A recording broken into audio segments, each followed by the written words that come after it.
अभी हम लोग राजेंद्र पाल गौतम जी के निवास स्थान पर हैं और जो यात्रा की उन्होंने शुरुआत करी थी जाति उन्मूलक संकल्प यात्रा वो ख़त्म हो चुकी है और इस समय हम उनके घर पे हैं और हमारे साथ भंते सुमित रत्न जी हैं। उनसे बात करेंगे कि वो क्या रुख रखते हैं, क्या विचार रखते हैं इस मुद्दे पर। सर नमो बुद्धाय।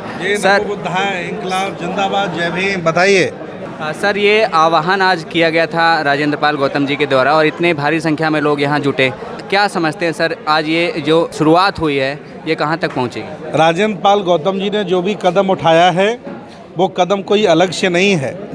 ये देश संविधान से चलता है, संविधान बाबा साहब ने बनाया है।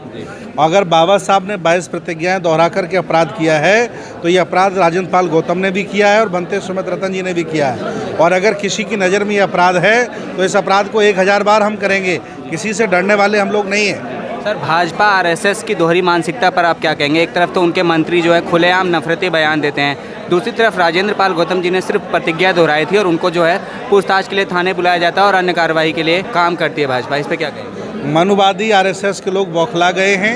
वो नहीं चाहते कि एससी ओबीसी के लोग गुलामी छोड़ दें। एससी ओबीसी के लोग सामाजिक, राजनीतिक, धार्मिक, आर्थिक गुलामी अब समझ गए हैं और मुक्त होना चाहते हैं, घर वापसी चाहते हैं। अरे एससी ओबीसी के लोग कोई गरीब लोग नहीं हैं। ये देश भारत के असली राजा महाराजा हैं और असली राजा महाराजाओं को हमने जगह दिया है। अब सब घर वापसी करेंगे। हिंदू धर्म हो जाएगा 5% और बौद्ध धर्म होगा यहाँ 80%। आप देख लेना 2 साल में ये परिणाम आने वाले हैं। सर, राजेंद्र पाल गौतम जी तो अभी बच रहे हैं क्योंकि शायद गुजरात में चुनाव हैं आपके खिलाफ, आम आदमी पार्टी और केजरीवाल जी के खिलाफ। आप क्या विचार रखते हैं? क्या केजरीवाल जी को उनके साथ नहीं खड़ा होना चाहिए था? उनके मंत्री रहे हैं, सामाजिक कल्याण मंत्री रहे हैं, इतने कार्य किए उन्होंने, लेकिन इस मुद्दे पर बिल्कुल चुप्पी साधे हुए। इस घटना पर केजरीवाल जी ने एक भी शब्द नहीं बोला है। हम उनका सम्मान करते हैं। मेरी लड़ाई उन मनवादियों से है जिन्हें हमारी इस विचारधारा से नफरत है। मैं आपसे कह रहा हूँ कि मैं शराब नहीं पीऊँगा। अब शराब बनाने वाली फैक्ट्री, शराब बेचने वाले ठेके मेरा विरोध करें तो मैं क्या करूंगा? ये धर्मनिरपेक्ष भारत है, किसी की बापौती नहीं है। ये देश संविधान से चलता है। हम सब लोग, राजेंद्र पाल हमारे उपासक हैं, उनके साथ खड़े हैं। आज भी भारत में इतनी गैर बराबरी, असमानता और छुआछूत है सर, क्या कदम उठाने पड़ेंगे कि ये जो एक तरीके से मैं कहूँ दाग है भारत पे, जो है जो विश्व भर में भारत की छवि खराब कर रहा है, ये दूर हो सके और असंख्य लोगों की जो पीड़ा है वो ख़त्म हो सके? जब तक मूछें रखने पर लोग मारे जाएंगे, मटका छूने पर लोग मारे जाएंगे, जब तक जाति खत्म नहीं हो जाती, तब तक समानता नहीं आ जाती, तब तक हम लोग संघर्ष करते रहेंगे और बाबा साहब बुद्ध के आंदोलन को आगे बढ़ाते रहेंगे। ये जिम्मेदारी हमारी है। लेकिन सर, तमाम विचारधारा के लोग हैं वो अलग अलग पार्टियों में बटे हुए हैं, कैसे संभव हो पाएगा? क्योंकि बहुत कमज़ोर हो जाएंगे अगर सब बटे हुए हैं। एससी ओबीसी के लोग नादान हैं, कमज़ोर हैं, ये समझ नहीं पाए हैं। कम संख्या के लोग जिन्होंने विचारधारा को महत्व दिया, व्यक्ति और संगठन को महत्व नहीं देते हैं। वही मैं एससी ओबीसी वालों को समझा रहा हूँ कि विचारधारा को महत्व दीजिए, व्यक्ति और संगठन को महत्व मत दीजिए। ये जब तक व्यक्ति और संगठन को महत्व देते रहेंगे तब तक बाबा साहब का आंदोलन नहीं बढ़ेगा। मैं चाहता हूँ सब लोग बुद्ध की छाया में आएँ और भारत को फिर बौद्धमय बनाएं, ये हमारी इच्छा है। भंते जी, जिस तरीके से बाबा साहब की विचारधारा रही है, बुद्ध की विचारधारा रही है, मानवता की विचारधारा रही है, जन कल्याण की विचारधारा रही है, समता बराबरी की, लेकिन इस विचारधारा से नफरत करते हैं लोग, ये कैसी मानसिकता है? एक्चुअली बुद्ध इसलिए उन्हें अच्छे नहीं लगते, बाबा साहब इसलिए अच्छे नहीं लगते क्योंकि उनका एटीएम, उनकी मंदिर रूपी दुकान बंद हो जाती है और वो ऐसा एटीएम पासवर्ड है ब्राह्मणों के अलावा किसी के पास नहीं है, वो बंद होता है।